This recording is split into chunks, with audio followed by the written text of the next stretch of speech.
Halo, Shalom, apa kabar? Saya senang ketemu kamu lagi di sini. Saya berdoa, saya berharap kamu sehat, kamu baik-baik aja, bahkan diberkati Tuhan berlimpah-limpah. Katakan amin. Nah, guys, hari ini saya mau bicara tentang hidup dan matimu ditentukan oleh lidahmu, ditentukan oleh perkataan-perkataanmu. Ya, hidup dan matimu loh, guys. Ini firman akan bisa mengubah hidupmu. Amin. Ini firman kali ini bisa menerobos hidupmu, mengubah hidupmu, membangkitkan hidupmu, membuat sesuatu yang baru dalam hidupmu. Mari buka hatimu, ya. Responi dengan bergairah, dengan antusias, supaya firman ini benar-benar mengubah hidupmu. Katakan amin. Mari buka di Amsal 18 ayat 21. Saya akan bacakan. Hidup dan mati dikuasai lidah. Oh my God. Siapa suka menggemakannya akan memakan buahnya. Wow, wow, wow. Hidup dan mati dikuasai lidah. Ya. Jadi, teman-teman semua, hidup dan mati kita ditentukan, dikuasai oleh lidah perkataan kita. Maksudnya bukan lidah ini, tapi perkataan kita. Ya, jangan sembarangan berkata-kata. Ya, kalau kamu ngomong yang negatif, percayalah hidupmu akan negatif. Karena prinsipnya tadi, firman Tuhan. Bukan saya ngomong, tapi firman Tuhan. Kalau hidupmu positif, kalau perkataanmu positif, maka hidupmu positif. Ya, saya akan kasih ayat lagi, Amsal 18 ayat yang ke-20. Tadi ayat 21, sekarang 20 atasnya. Perut orang dikenyangkan oleh hasil mulutnya. Loh. Wow. Ia dikenyangkan oleh hasil bibirnya. Saya ulang. Perut orang dikenyangkan oleh hasil mulutnya. Perut kita ini kenyang, sejahtera, kecukupan, ya. Kenyang itu bisa dikatakan berlimpah, ya. Dikenyangkan oleh hasil mulutnya. Jadi ia dikenyangkan oleh hasil bibirnya. Guys, jadi yang menentukan hidup kita baik atau enggak, kelimpahan atau enggak, ya, negatif atau positif itu oleh mulut kita, kata firman, bukan kata saya. Hasil bibir kita, perkataan kita, maksudnya. Amin. Selanjutnya, di Alkitab juga ada ayat yang memperkatakan firman, maka hidupnya akan berhasil dan beruntung. Lah, ia memperkatakan firman, maka hidupnya akan berhasil dan akan beruntung. Ini ayatnya, Yosua 1 ayat 8. Sebentar, ngopi dulu ya. Biar lancar.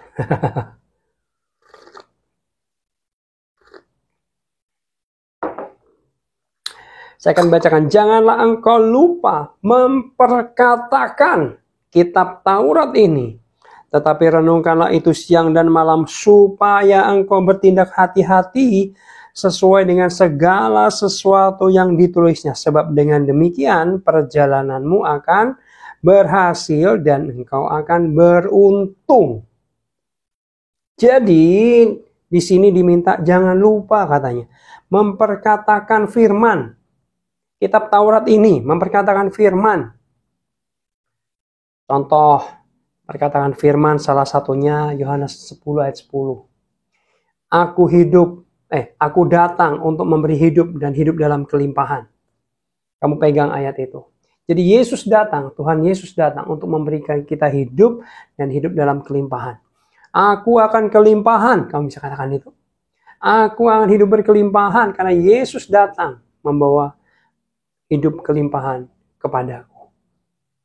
Kelimpahan itu bukan hanya materi, ya. Kelimpahan itu keselamatan, kemenangan, damai sejahtera, kesembuhan, juga berkat-berkat materi.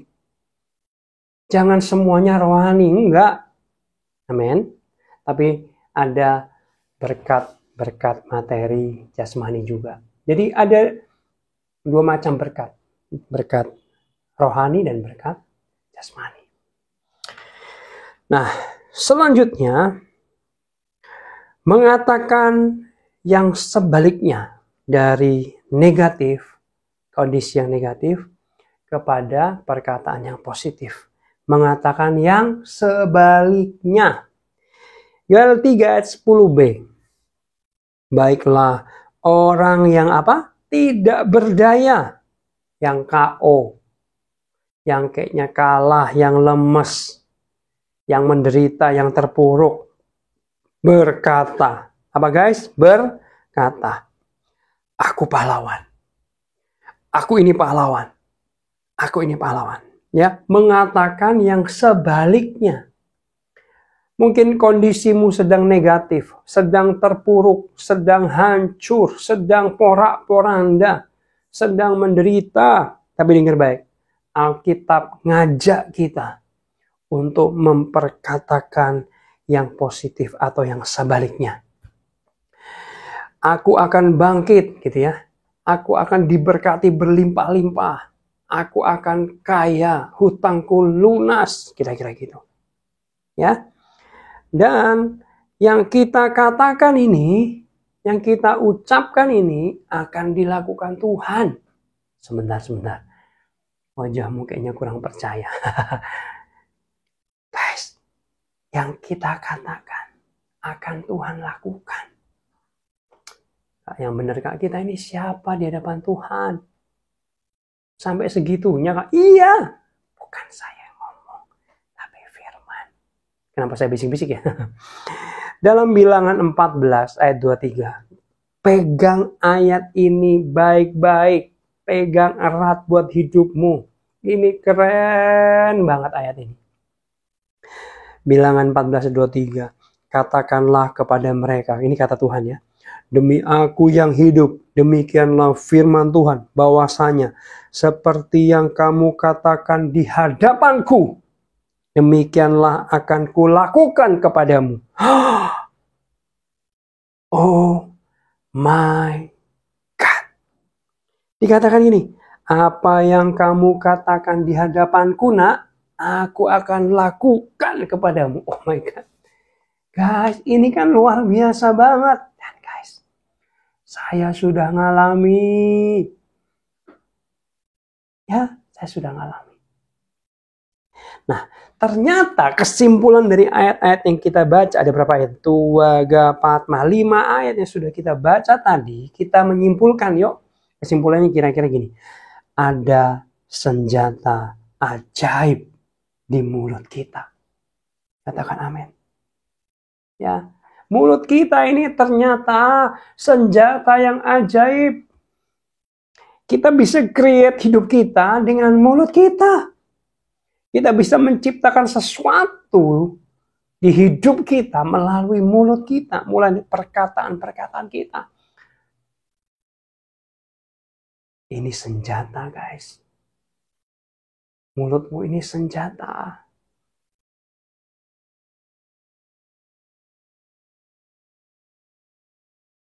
Amin. Nah, ini kita akan masuk ilustrasi-ilustrasi ya. Kamu siap? Saya percaya kesaksian-kesaksian ini bisa memberkati kamu. Satu kali ada satu pendeta dari Bandung, dia pelayanan ke Surabaya. Ya, nah di sela-sela pelayanan sudah selesai, dia itu tinggal atau nginap di rumah pendeta Surabaya. Ya, tapi ketika sore-sore dia lihat di belakang rumah, kalau nggak salah ya, itu ada pohon mangga yang sangat besar, yang sangat rimbun dahannya, yang luar biasa.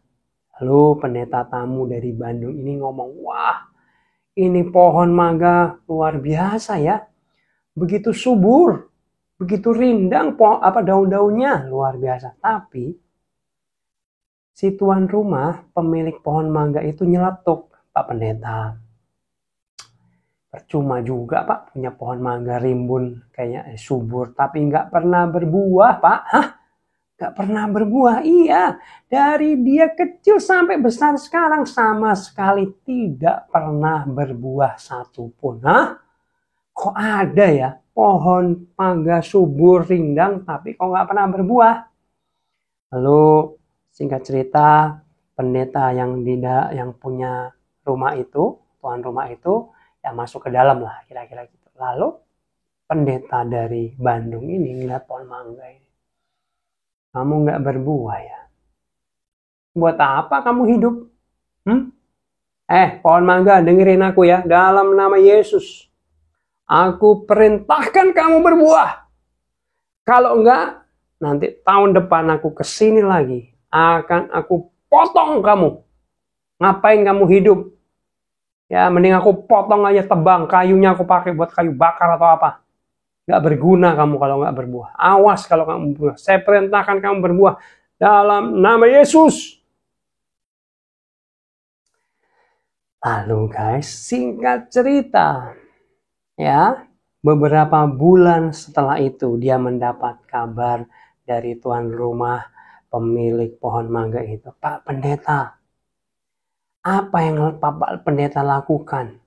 Bapak Pendeta tahu sekarang pohon mangga saya berbuah sangat lebat. Berbuah sangat lebat. Kayaknya dia itu ketakutan setengah mati mau ditebang. Jadi dia ngamuk berbuah. Luar biasa guys. Mulut kita ini create sesuatu. Bisa mengubah keadaan. Amin. Bisa memerintahkan sesuatu. Senjata dari mulut kita. Melanjutkan cerita tadi. Tapi sayangnya guys. Sayangnya apa? Saking banyak banget. Kelewatan banyak buahnya. Pohonnya malah roboh guys. Patah itu. Ambruk. Kok bisa ya? Ini kesaksian yang saya pernah dengar. Ya, tapi kita mau ambil sisi positifnya. Ternyata mulut kita ini seperti senjata yang ajaib. Katakan amin. Ada kuasa dalam mulutmu, amin. Lalu selanjutnya ada cerita kesaksian lagi guys. Satu kali pendeta khotbah di luar kota. Ya, selesai khotbah dia salaman dengan jemaat. Lalu ketemu dengan seorang anak muda. Pak Pendeta, anak muda ini terlihat sangat tua. Rambutnya mulai botak karena rontok. Badannya kurus kering, bungkuk lagi. Pak Pendeta, saya didoakan dong, saya sakit. Loh, kamu umur berapa? Umur 20 sekian. Loh, kok kelihatan tua? Kamu sakit apa? Saya sudah ke dokter Pak Pendeta, tapi dokter juga nggak tahu sakit apa. Saya kayaknya penuaan dini. Saya lemah. Oh, gitu ya. Kamu mau sembuh? Maulah Pak Pendeta. Gimana caranya Pak Pendeta? Pak Pendeta bilang gini. Kamu sampai rumah, ya, cari kaca yang paling besar di rumahmu, lalu tutup pintu, kamu telanjang. Hah? Telanjang? Mau ngapain Pak Pendeta? Lalu kamu tepok-tepok tuh tubuh kamu. Sehat dalam nama Yesus. Sempurna dalam nama Yesus. Berkembang sehat sempurna. Normal. Sehat. Tepuk. Perintahkan tubuhmu dalam nama Yesus. Berapa lama Pak Pendeta? Kamu lakukan setiap hari 3 bulan. Minimal 1 hari sekali. Oh, gitu ya Pak Pendeta. Itu aja Pak Pendeta? Iya, itu aja. Kamu perintahkan tubuhmu dalam nama Yesus untuk bertumbuh sehat, kuat, sempurna. Oke Pak Pendeta. Guys, dengar baik. Beberapa bulan kemudian, pendeta itu khotbah lagi di tempat yang sama. Ya pendeta tamu kan. Dalam khotbahnya dia rada jengkel karena ada satu jemaat yang teriak-teriak di khotbahnya, yaitu amin, haleluya, amin, haleluya, amin, haleluya. Bukan menyemangati, malah rada mengganggu, kira-kira gitu. Dalam hati gini, saya mau tegur nanti jemaat yang tadi aman duduk depan pojok itu. Ketika selesai khotbah, selesai ibadah, dia samperin tuh orang. Ketika dia mau ngomong, orang itu ngomong duluan. Pak Pendeta ingat saya nggak? Siapa kamu? Nggak tahu saya. Saya itu loh Pak Pendeta, anak muda yang kurus itu, yang sakit tua itu, yang bungkuk. Sekarang aku udah sehat, udah tegak, udah gendut. Rambutnya udah nggak rontok lagi. Sehat sempurna. Oh my God. Loh, kok pangling? Tahu pangling ya? Kok apa pangling itu? Oh, kok berubah kamu? Wah, luar biasa deh kalau gitu. Selamat ya, sembuh ya, puji Tuhan. Guys, saksian ini juga kasih tahu kita lagi kok ada kuasa dalam mulut kita, dalam lidah bibir kita, katakan amin. Dia membalikkan keadaan dari hal-hal yang sakit, ya, keadaan yang sakit, terpuruk, bungkuk, kurus. Dia balikkan keadaan sehat, normal, sembuh. Katakan amin. Dan itu terjadi. Saya mau perintahkan dirimu, hei engkau anak Tuhan, bangkit kamu. Bangkit, pergunakan kata-kata dari mulutmu. Pergunakan bibirmu, lidahmu, mulutmu. Dengan perkataan-perkataan yang firman yang negatif, yang positif. Supaya yang negatif itu sirna. Katakan amin. Bangkit kamu, ya kamu. Bangkit. Cari semua aspek hidupmu yang sedang terpuruk apa? Mungkin ekonomi kamu, keuangan kamu sedang buruk, kamu sedang miskin. Bangkit. Perkatakan, aku kaya. Guys, kaya itu nggak dosa. Ya, cari video saya tentang kemiskinan itu payah. Saya kasih tahu di situ bahwa miskin itu tidak. Miskin itu nggak baik. Kaya itu tidak dosa, bahkan Tuhan pengen kamu kaya. Untuk menjadi berkat. Ya. Dalam itu loh guys. Yoel 3 tadi. Yang ayat 10b. Yang tidak berdaya berkata aku pahlawan. Betul? Kamu tahu guys, dalam terjemahan bahasa Inggris bilang apa? Yang miskin berkata aku kaya. Kamu yang kantongnya kering. Kamu yang kanker, kantong kering, miskin, gak punya uang. Maaf saya agak belak-belakan, gamblang ya. Yang hutangnya banyak, yang gak punya uang, yang seret keuangannya, ekonomimu lemah. Dengerin saya baik-baik. Pakai perkataan-perkataanmu untuk mengubah situasimu. Pakai perkataan-perkataanmu mengubah hidupmu, mengubah keuangan. Ngomong apa? Aku kaya. Dalam nama Yesus aku kaya.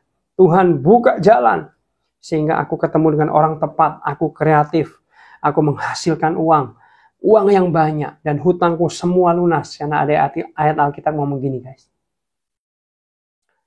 Kamu tidak akan meminjam, tetapi kamu memberi pinjaman. Kamu gak akan hutang. Kamu yang memberi hutang. Kenapa? Karena uangmu banyak. Amin. Karena hartamu banyak. Ayo, berani. Perkataanmu mengubah hidupmu. Aku luar biasa. Aku jadi berkat. Aku akan melakukan perkara-perkara besar. Aku di atas rata-rata. Pelayananku akan memberkati. Hidupku akan memberkati. Gitu ya. Berani ya. Kamu berkata, aku kaya, aku kelimpahan. Aku hidup berkelimpahan. Kelimpahan datang kepadaku dalam nama Yesus. Ya, ekonomiku pulih. Ekonomiku bangkit dalam nama Yesus. Nah, kalau kamu punya dagangan, pedagang-pedagang, anak Tuhan dengerin saya. Kalau daganganmu nggak laku, kamu bisa perintahkan. Laku dalam nama Yesus. Ya. Amin. Percaya? Kita tadi sudah belajar ya. Nah, saya punya cerita. Waktu dulu saya masih berdagang, saya punya barang-barang yang sudah lama nggak laku. Kamu tahu ya, namanya pedagang. Yang pedagang pasti senyum-senyum tahu. Pedagang itu, ya buka toko gitu ya. ada barang-barang yang nggak laku, bongkoran, kira-kira gitu. Nah, kamu tahu guys, kan saya jualannya spare part motor, variasi motor ya, waktu itu ya. Saya pegangin tangan, dalam nama Yesus, laku kamu jadi duit. Laku kamu jadi duit. Saya perintahkan, laku jadi duit, dalam nama Yesus, laku. Saya tumpangin tangan. Saya perintahkan laku, guys, percaya nggak? Dalam waktu yang tidak lama, 80% yang saya doakan itu laku. Saya ngalami, guys. Nah, ketika saya bersaksi ini di gereja, ada teman saya, dia dengar, oh, gitu ya. Lalu dia praktekkan kepada dagangan mebelnya, guys, furniturnya. Kamu laku dalam nama Yesus, laku dalam nama Yesus, laku dalam nama Yesus. Dan kemudian beberapa hari dia bersaksi juga. Dia bilang gini, kata Kak Jimmy, dia bersaksi, puasa perkataan, barang dagangan dia didoain laku. Saya praktekkan kepada furniture saya yang sudah lama nggak laku. Amin, saudara, laku ternyata. Guys, ada kuasa dalam perkataan kita. Amin. Coba ya, praktekkan ya, supaya hidupmu bangkit berkemenangan. Kamu yang sedang gagal, terpuruk, berkata, aku berhasil.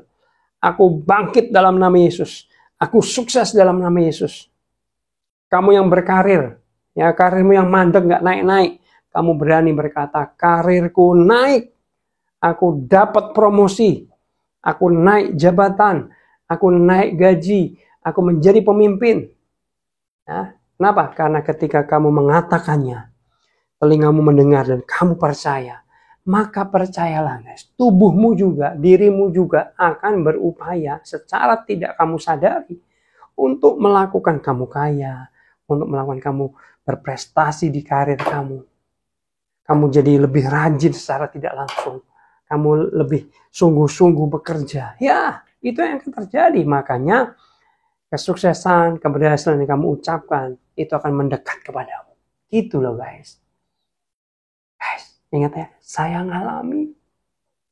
Saya rindu, kamu juga ngalami. Amin. Selanjutnya, kamu yang menderita, kamu bisa berkata, aku bahagia. Aku bahagia. Hidupku bahagia dalam nama Yesus. Hidupku berkemenangan dalam nama Yesus. Kamu yang sering kalah dalam hidup ini, kamu berkata, bangkit yuk. Berkata yuk, aku hidup berkemenangan. Amin, saudara. Amin. Yes, terpujilah nama Tuhan ya. Sekarang saya minta kamu bisa cek apa yang sedang terpuruk dalam aspek hidupmu. Keluargamu berantakan? Sedang perpecahan? Kamu bisa berteriak, dalam nama Yesus, keluargaku penuh dengan kasih. Ada kesatuan hati. Saling mengasihi. Saling memberi. Saling mendukung. Diikat tali kasih Tuhan dalam nama Yesus. Nanti lakukan ini guys setiap hari. Seperti minum obat tapi nggak bisa overdosis. Kamu ngomong setiap hari. Kamu ngomong setiap hari. Amin. Perkatakan. Hidup dan matimu dikuasai lidahmu. Siapa suka menggemakannya akan memakan buahnya. Gemakan yang positif. Gemakan.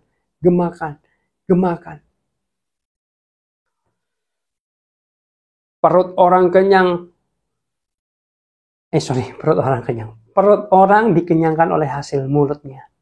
Dikenyangkan oleh hasil bibirnya. Mari kenyangkan hidupmu dengan hasil mulut, dengan hasil bibir, yaitu perkataan-perkataan positif, perkataan-perkataan firman Tuhan, perkataan-perkataan yang benar, yang membangun. Amin.